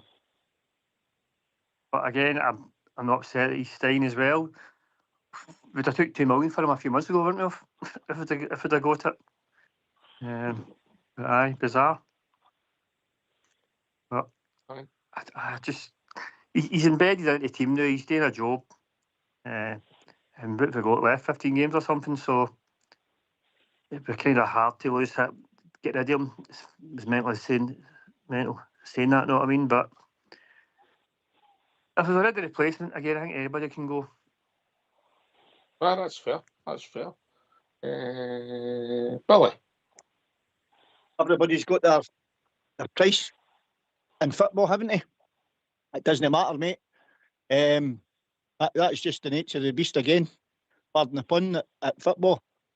I mean, Chermiti, I don't think there's anybody out there, but we talk about did anybody see the position we're in now 6 months ago under a previous manager? You know, did anybody really see Chermiti kick going the way he started to come into a bit of a game? You know, because I certainly never seen it. You know, in fact, to be brutally honest with you, he showed a bit of stuff, but the jury's still out with the big man as far as I'm concerned, and I hope he continues to prove his all wrong. You know, so that's just the way it is in football. You know, everybody's got a price tag with Chermiti, Gassama. You know, you never know. Maybe we've got a big centre half here. Big Fernandez looks as if he's got to be a big strong top player for us. You never know. Maybe somebody will come in for him in the summer with stupid money and all. That's just the way transfer window works. You know. Aye. What I will say is the Gassama and Chermiti one in modern football, I don't see them as stupid money. But does it not show you where we are demanding with our new owners that we're knocking back 21 million quid? Potentially, and it is rumours. But if that is true, we'll knock back £21 million where we are and how the club's progressing quite quickly. I'm kind of believing it about that. Is it Chris Jack reposted it as well? So I think it's genuine. But I think the good thing is that I think the owners are interested in silverware. We're knocking these 2 bids back. I think their focus is in winning this league. And I don't know. I think it's win the league. It's straight into Champions League. How much coverage does that get them in America? You know what I mean? There's not much money in Scottish football, is there? And they're certainly trying to win this league. With spending and no selling. So it's like they're after silverware in this 56 this season. Do you know what's refreshing tonight? We're talking about transfers, we're talking about football, we're talking about players. We're not talking about red cards and referees and petty lips, are we? Is that just me, Robert? No, well, no, mate. I know we touched on a wee bit of it earlier on, but the transfer news that's happened or speculated if happens, obviously, we took a wee bit of it, and as you say, it just shows where we're at. Because a few months ago, you looked at that squad and went, there's nobody there you would say we need to keep. Whereas right now, you're going, we need to keep him, we need to keep him. How much would we accept for him? It just shows you how much can change so instantly. And again, you said it. When teams are putting offers like that in for your players, it means you're doing well. It means they're doing well. And again, the board have got a decision to make whether they cash in or not, or they sit tight and hold out, see what happens at the end of the season, and if an offer comes in again, we'll maybe see. Or is it an agent playing again? The old trick, Billy. You've knocked back a £10 million for my player. He wants a wide rise. That's what they do. The agents, they'll come in and they'll say, hold on now, right? I wonder if I can steer the pot here. You know, we'll give him, we'll say such and such is this. Listen, what's you on the week? The new, oh, I'm getting 25 grand a week. Listen, I can maybe get you a move to such and such for £60,000 a week. Would you be interested? That's what the agents do, mate. They're just as pokery jiggery as certain players at the top level. You know, being pokery jiggery as well, mate. You know, so it does happen, Ox. It does happen that, like, you know, so that's just the nature of the beast again, mate. You better explain pokery jiggery to the viewers for the rest of Scotland, mate. Aye. Listen, just to touch on Dalmarnock's point and all, that's a good shout, Dalmarnock. I said that and all, mate. I thought about that and all regarding the Yanks with the Champions League and that. I think they've seen the potential of Glasgow Rangers and where we'd came for, i.e. regarding the Europa League run and all that to the final and all that, and seen what they could do. And they've obviously looked at that and says, hold on now, this could be a good business asset here if we can, you know, get our fingers into that pie there, or touching that, or scrape the surface of that market just to see how far we could go here. And then they've looked at how big the stature of Glasgow Rangers were as a football club worldwide, and they've thought to themselves, you know what? That's a gamble we're prepared to take here, you know, because the Yanks didn't come in for Europa League nights at Ibrox. They come in for the top end stuff. They want to mix it with the Champions League big guns, your Real Madrids and your Liverpools, Manchester Uniteds, the Milan German teams and all that. That's what they're in it for, you know, because that exactly what you said, though, man. Like that puts the Rangers prestige right.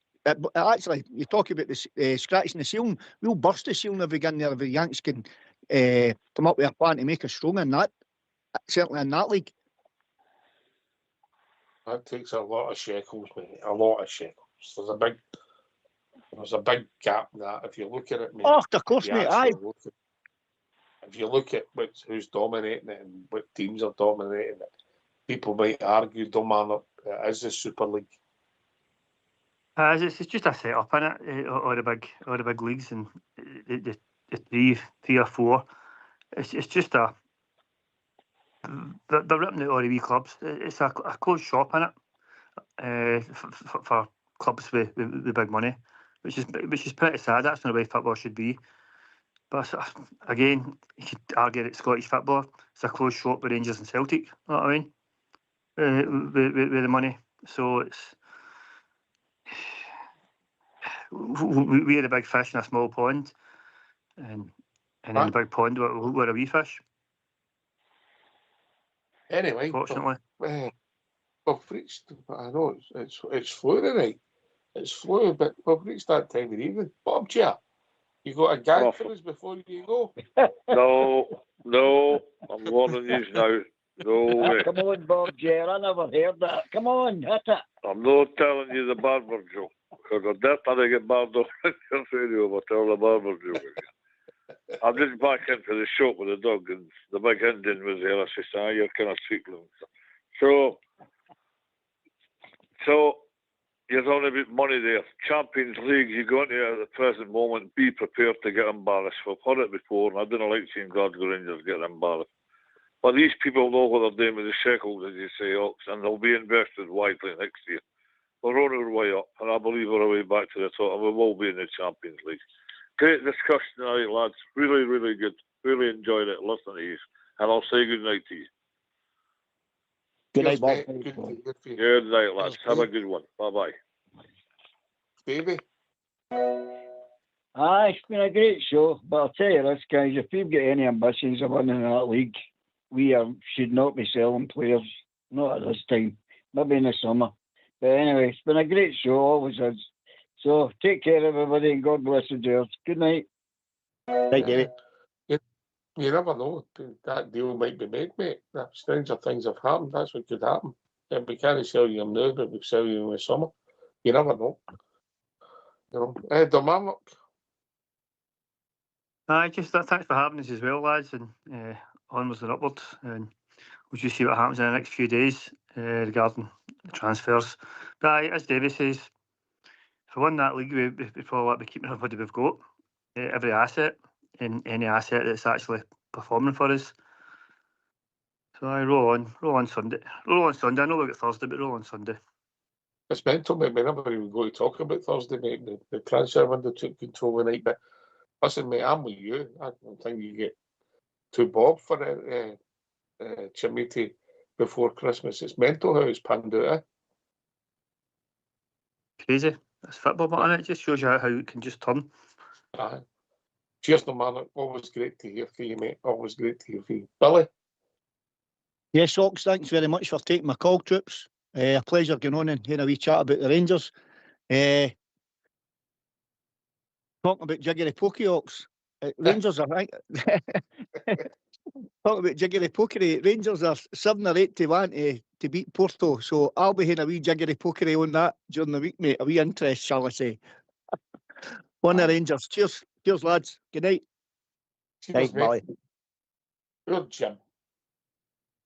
Great show tonight. Really enjoyed it. As you say, it flew in, man. That after once you start getting the troops involved in the calls and all that, it makes it better. As I'm saying, really enjoyed it. Southside always said he's always thanking the people on social media and all that. Well done, Facebook mob and whatever else, YouTube. Well done. Well done to yourself. He's got to keep him in him. They keep punting his line at the weekend, mate. There's a posse looking for him.